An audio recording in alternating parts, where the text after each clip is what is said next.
G'day everybody, I am Commander Doomsend, and I will be showing you a quick and easy method to rank in the Imperial Navy. So what you're going to do is you're going to come to Hickam Survey in the Ngalinn system, or Ngalinn, whichever way you prefer to pronounce it, and you're going to be doing data delivery. Now, the trick with these systems, which I'm going to show you, is that there is only one station in Ngalinn, or Gallon, or whatever. Choose it. And this station only goes to the Mies van der Rohe's claim in the Mainani, feck it. That system there. So what you're going to do is you're going to choose all of these factions with the little birdie symbol, which is the Empire's symbol. Don't know why they couldn't have gone for something a little cooler, but you know. So what you're going to do is you're just going to stack these. Preferably choose the ones with reputation, as that will rank you up through the Imperial ranks faster. I got mine in a few hours, and a mate showed me this, and he got his way faster for some reason. It's a bit of a special one, that one. But so what you're going to do is you're just going to keep stacking them until you get the cap of 20, which is a little low, but there should only be, you won't get any more or any less really. You don't have to really worry because they only go to that station there, or the claim rather. So you just keep stacking them until you get the ones. Don't do any of the supply missions because, you know, you got to travel forever to get here, and it's painful enough. You can do these, but do you really want to throw your money at them? They do condone slavery after all, so just keep stacking and stacking until you get the 20 or so, or however many there is actually at the station. That wasn't too many actually. That was kind of sad. Usually there's more. So we've got currently 19, which is still pretty good. Okay, so we've got 19. So then what you're going to do is you're going to plot a route to said station in the Mainani system, which is here. A very short distance away. And then you're going to see the station. Now the only disadvantage of this is that it's about 1,000 light seconds away. So you're going to leave the station.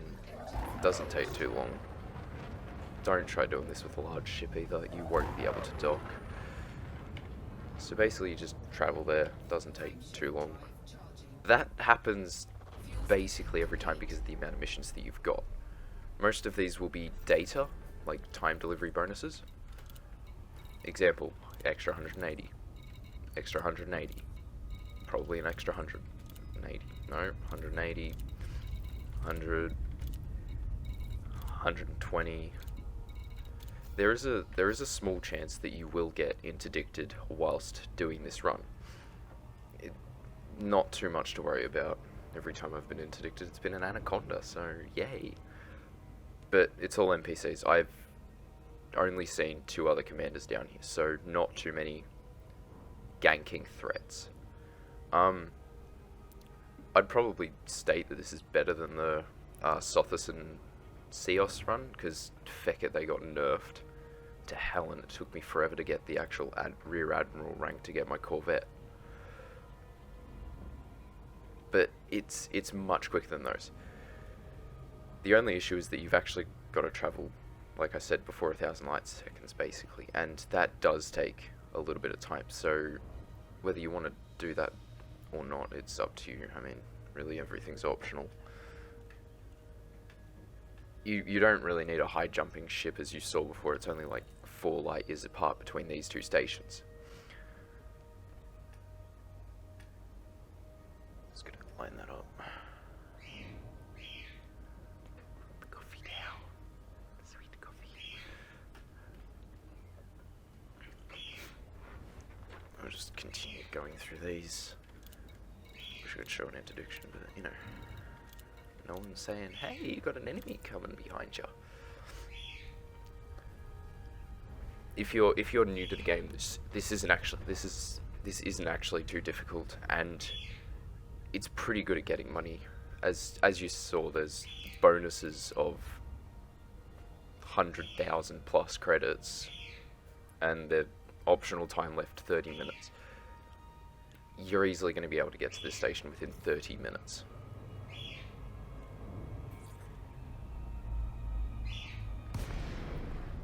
Unless, of course, you get interdicted and you can't beat the minigame.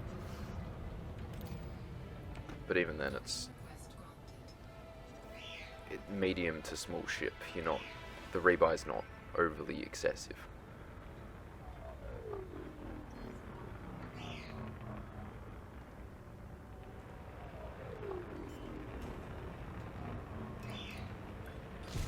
Yay, perfect landing.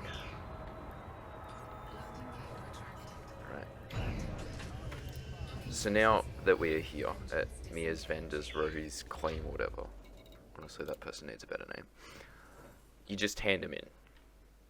Now, see that balance up there? That's going to go up a bit. So you just choose the reputation.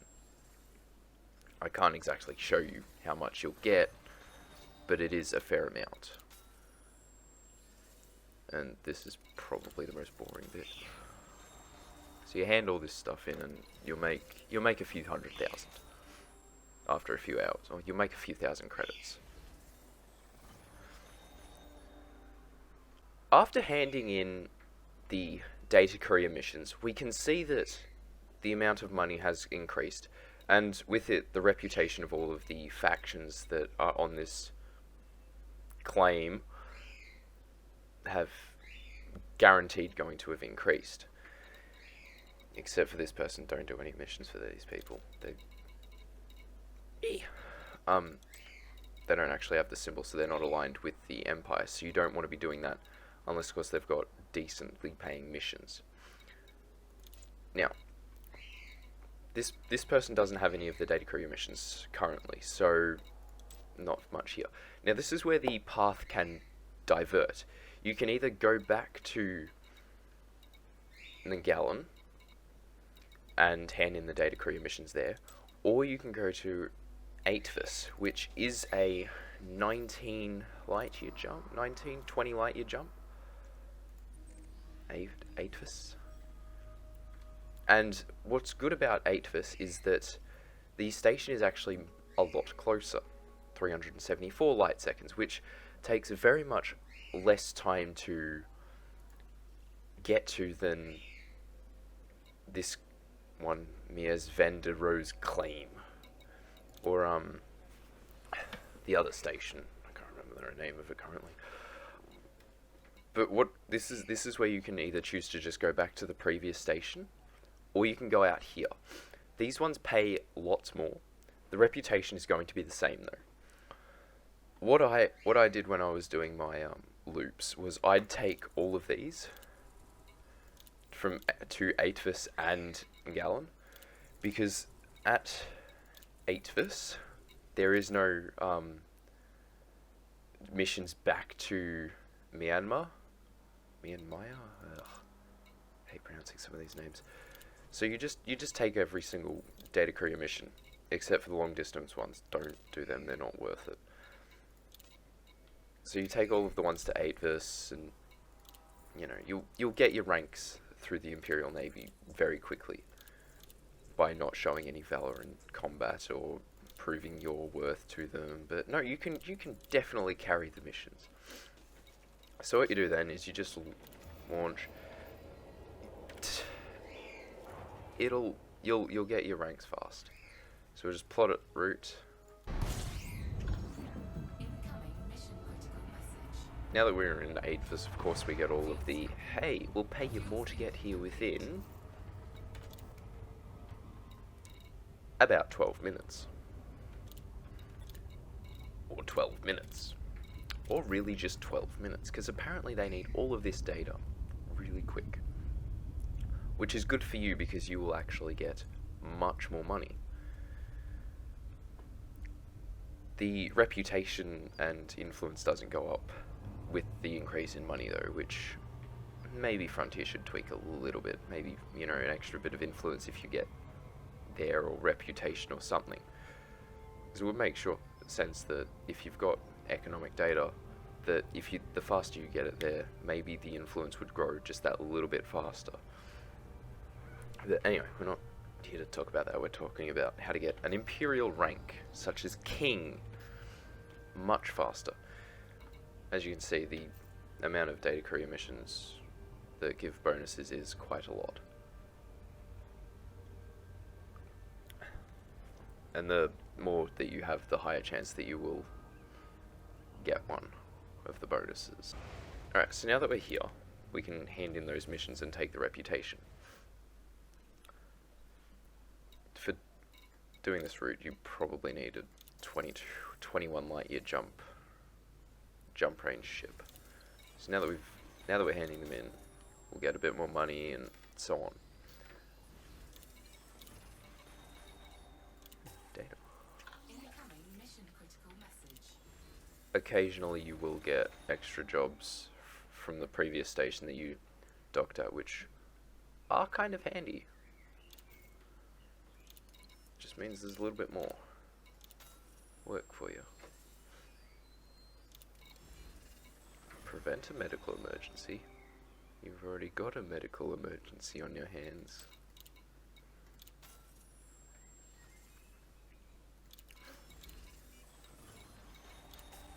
Actually, if you're coming down here with a medium cargo ship, you may as well, if it's depending on the situation, you may as well bring a few meds and stuff.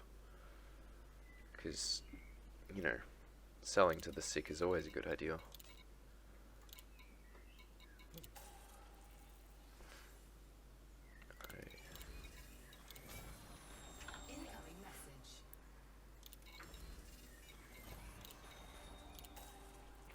Occasionally it's better if you're thinking of engineering to take the like the data and firmware, like this sort of stuff, like the engineered, what's it called? Data or materials.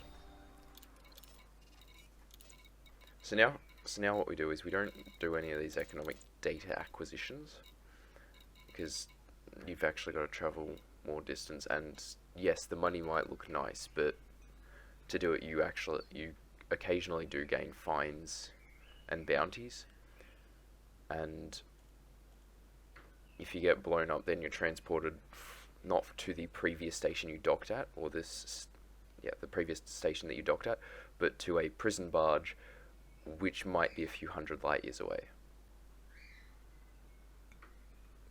Another sip of delicious coffee. Now, as you can see, there aren't really any data courier missions at this station, so that's why I took the ones to Ngalinn, which is brilliant because that completes the loop. So you need a 21 light year jump range to do this. It's really the only requirement. You don't need cargo space because these factions don't really do the cargo missions.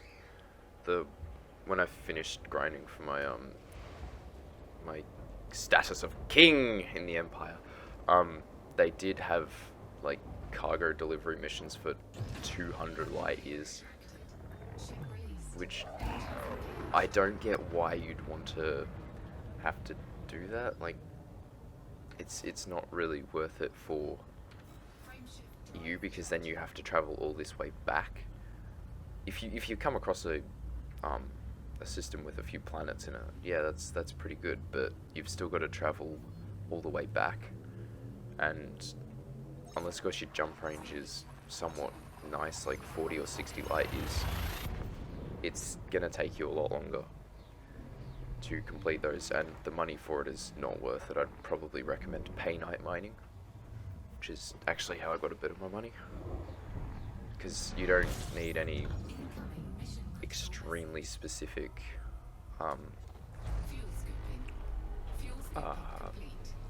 skills or anything for it. You just need a few collector limpets and some mining lasers, of course the cargo rack and refinery, but compared to other forms of mining, it's quite simplistic, and they still sell for 700 to 800,000 per ton.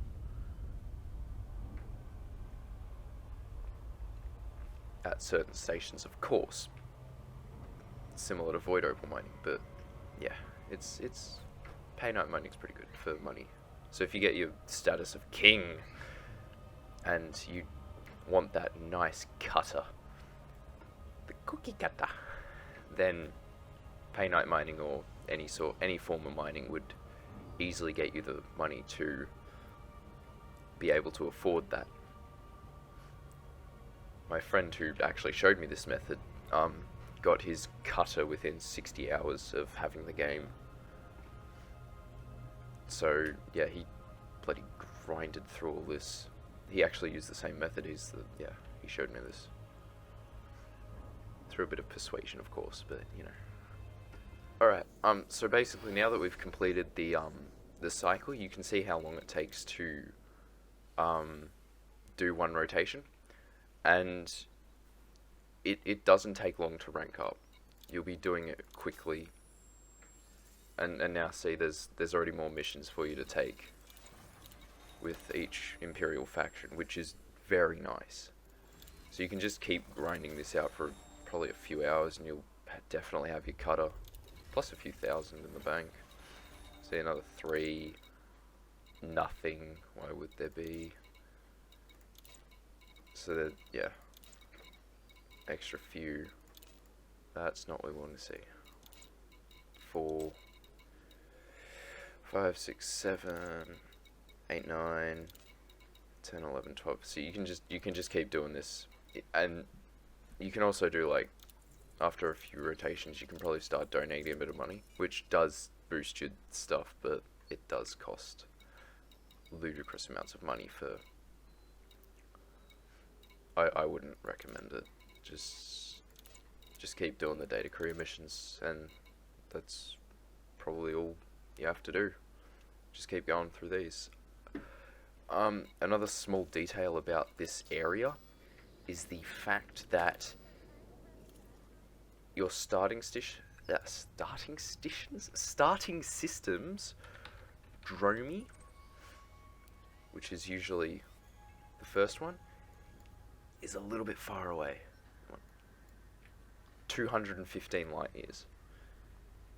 So whether you want to travel that far down here, it's a little far. Sol's a bit further, but if you've got the time, I would recommend using this technique to get your Imperial rank. You don't need much, just a small or medium ship. It's quick. You'll make a bit of money. Whoa, what the feck? Okay then. Oh yeah, you'll occasionally get tip-offs. I went to one of these and didn't have any success, but you might. The higher the further this bar is here. No, here. I reckon here. There. Come on. The higher the bar is here, the more money you'll also get. Don't piss them off to see you down here. They probably won't give you any of the missions. If you're up here as well, you'll also get extra courier missions, because they're not going to be locked behind that, hey, you've got to be friendly with us, wall. So honestly, just keep getting these guys happy. Don't worry about these guys too much, because they're not really going to do much, unless of course it's whether this guy is a this faction here is a Imperial aligned faction. Then I'm not too sure if that actually counts towards the Empire's reputation or not. So if you've got slots to fill and you've taken all of these guys' missions, just take them for the extra cash, or influence or rep. If this video helped you, maybe consider liking and subscribing. See you out there, Commanders. Doom's End signing off.